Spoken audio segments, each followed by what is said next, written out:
Hi hello welcome to my channel.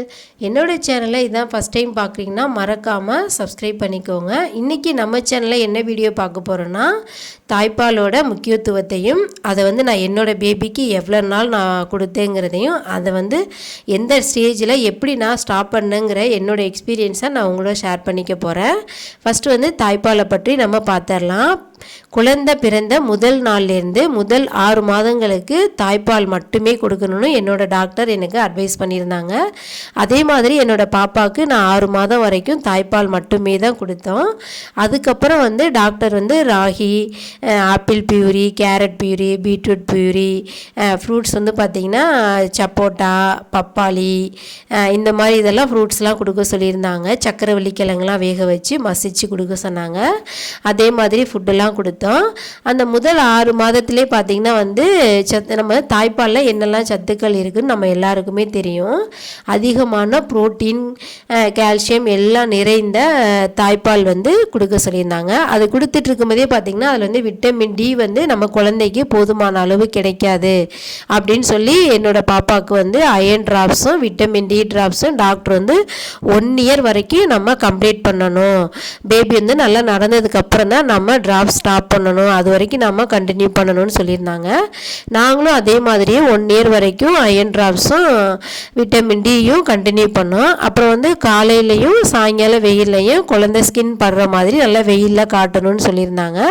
அதே மாதிரி காட்டணும்.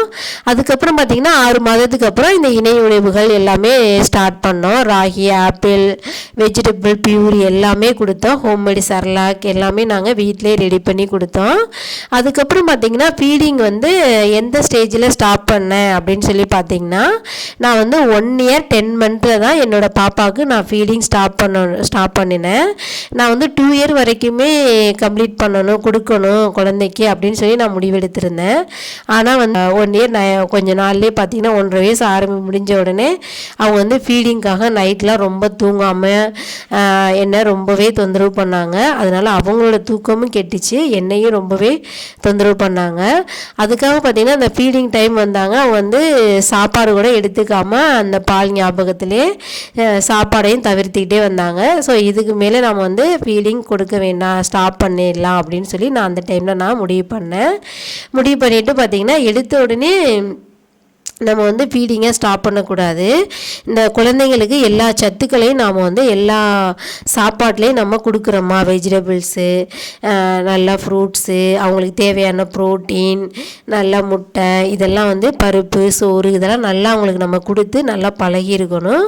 இதெல்லாம் கொடுக்கறதுக்கு முன்னாடியே நாம் ஃபீடிங்கை ஸ்டாப் பண்ணோம்னா குழந்தைக்கு தேவையான ஊட்டச்சத்துக்கள் எல்லாமே கிடைக்காம ரொம்ப குழந்தை மெலிஞ்சு போயிடுவாங்க, ஆக்டிவாக இருக்க மாட்டாங்க. ஸோ நம்ம எல்லா சாப்பாடு நிறுத்தணுங்கிற முடிவுக்கு நம்ம வரணும். அதே மாதிரி நானும் எல்லா சாப்பாடும் குழந்தைக்கு கொடுத்து பழகிட்டேன்.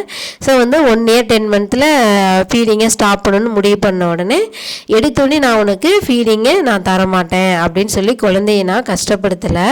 ரொம்ப குழந்தை ஏங்கி போயிடுவாங்க அப்படின்னு சொல்லி நம்ம ஃபஸ்ட்டு ஒவ்வொரு வேலை கொடுக்குறத நாம் ஸ்டாப் பண்ணணும். முதல் வாரம் முதல் 10 நாள் நான் பார்த்திங்கன்னா பகல் நேரம் குழந்தைக்கு பால் கொடுக்குறத ஸ்டாப் பண்ணினேன்.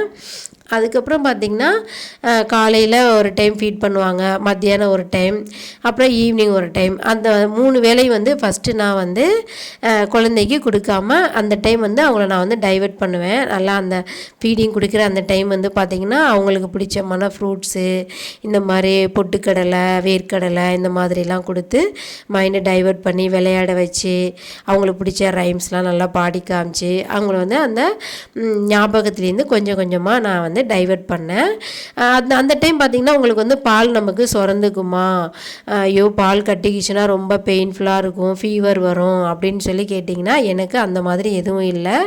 ஏன்னா நான் நம்ம ஒவ்வொரு நேரம் பாலை கொடுக்கறங்கிறப்ப அந்த நேரத்தில் நம்ம கொடுக்காம அடுத்தடுத்து பார்த்திங்கன்னா மறுநாள் அந்த பால் சுரக்கிறது நம்ம செக்ரேஷன் நமக்கு கண்டிப்பாக குறைய வாய்ப்பு இருக்குது.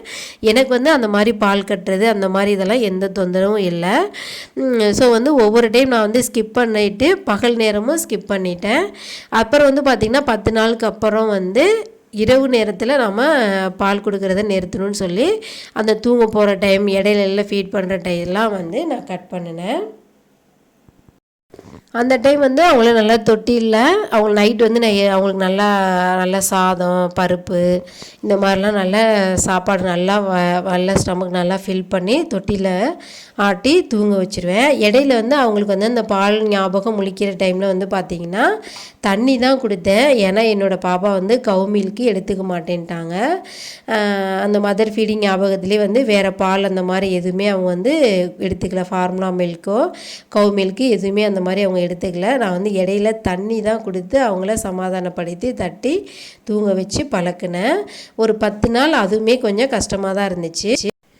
அதுக்கப்புறம் பார்த்திங்கன்னா எங்கள் வீட்டில் உள்ள பெரியவங்க ஆலோசனைப்படி வந்து நல்லா காரமாக உப்பு புளிப்பு இந்த மாதிரி பால் சார்ந்த உணவுகளெல்லாம் தவிர்த்துக்கணும்.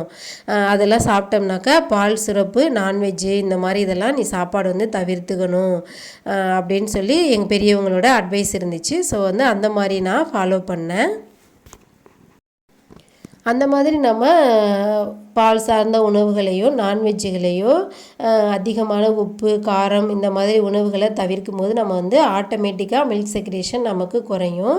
அப்படிங்கிறப்ப பால் கட்டுதல் வந்து நமக்கு இருக்காது.